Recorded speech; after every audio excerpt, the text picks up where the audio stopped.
Hello, friends. This is Dave Hurwitz, executive editor at ClassicsToday.com, here with If I Could Choose Only One Recording by Artist X, it would have to be recording P.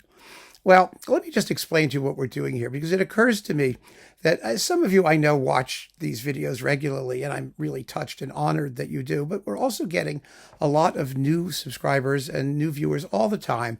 And so I just think it's fair that if you're not familiar with this series, you need to understand the premise. There is the evil god of classical music. His name is Cancrizans. If you don't know what a Cancrizans is, it's Cancrizans. Look it up. Anyway, Cancrizans is a, nasty old coot who has had it with the insanity of the classical record industry, which deletes and reissues and messes around with stuff and drives us all crazy, and also the attitude of some of the more crazy classical music people who form these little cult things, and they have all kinds of snobbery and inanity and whatnot. And so he's decided to punish us, the god of classical music, by eliminating everything but one work per composer. Oh my God. So in order to prevent that, I said to him, no, you have to look at the list. Let us propose the list. And in proposing the list, we are going to demonstrate why the entire plan is ridiculous, because there's so much other great music than one work per composer. And we've been doing that. And there are about 130 some odd videos of that in their own playlist. If I could only choose one work by composer X. But in addition to that, I've been chatting with the evil god Cancrizans, and I said to him, let's do one recording by every great artist who ever made a recording. Well, that's a lot of recordings, isn't it? Because the concept is to prevent him from fulfilling his threat. And if he's going to be listening to all these great recordings by all these wonderful artists, he's going to decide, oh, this is all just a waste of time. I should let people listen to whatever they want to listen to. And hopefully the industry will as well, as a result of having been threatened with total annihilation. So now we're on the list, in addition to those by composer, a list of artists. And the single recording we would want to have preserved to represent them at their very, very finest. So artist X is the great Chilean pianist Claudio Arrau, who was just an amazing, amazing artist. And the recording I have, it doesn't look like this in its individual list, its individual incarnation, its list. Its list, and it is the Transcendental Etudes, all 12 of the little suckers. And here they are in disc 2 in his box of his list recordings for what used to be Philips Records and is now Decca. But they were released separately, and I have a picture of that one somewhere in the big Arrau box. But this was handy. It lives up there, so I thought that. Now, there are a lot of reasons why I chose this recording. First of all, it's one of the all-time great recordings of the Liszt Transcendental Etudes. But more to the point, it depends on the kind of artist that Arrau was.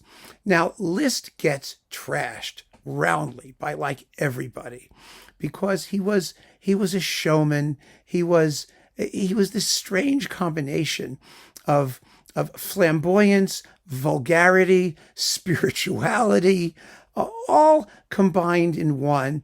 And as a composer, he was a very difficult composer to pigeonhole, because on the one hand, he was Wagner's father-in-law.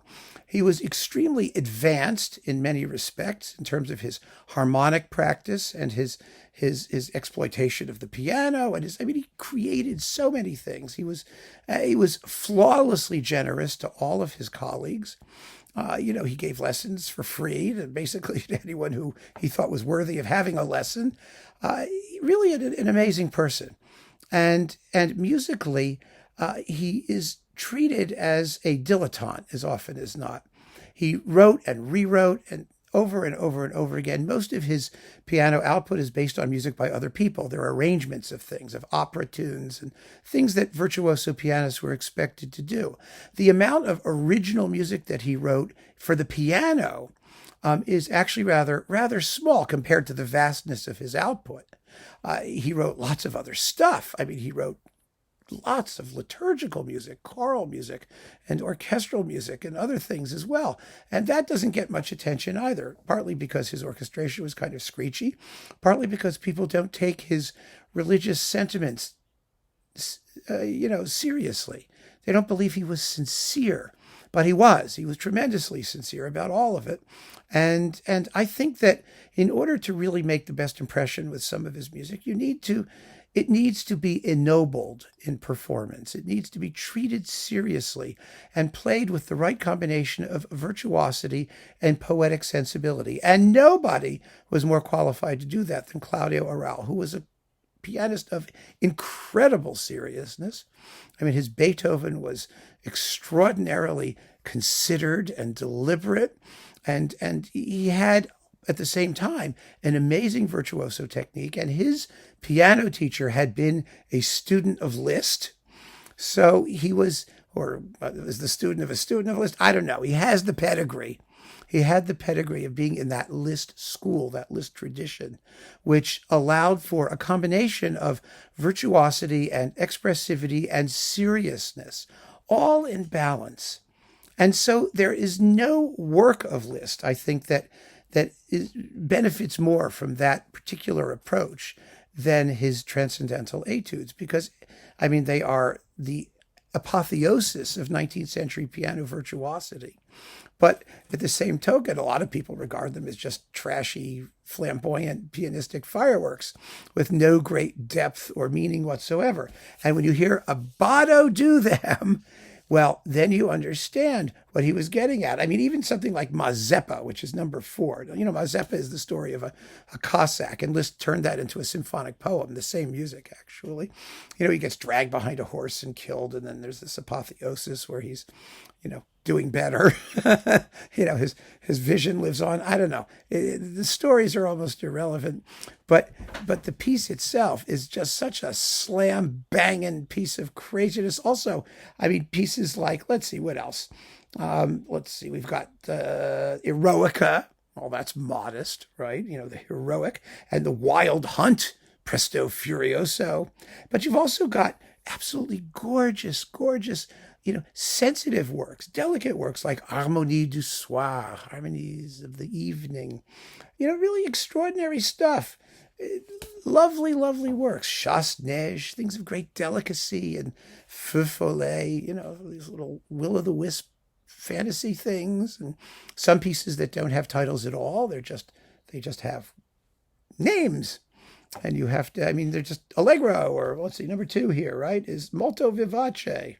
And that's it, And then you've got Vision, which is lento, which is slow, and Ricordanza, a remembrance of something.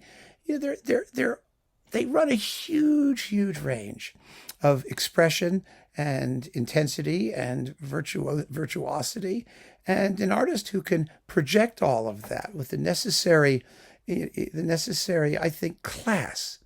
Class is the word, isn't it? Taste. There's an element of that in playing Liszt, and, there's no getting around it. Some people will never cotton to it.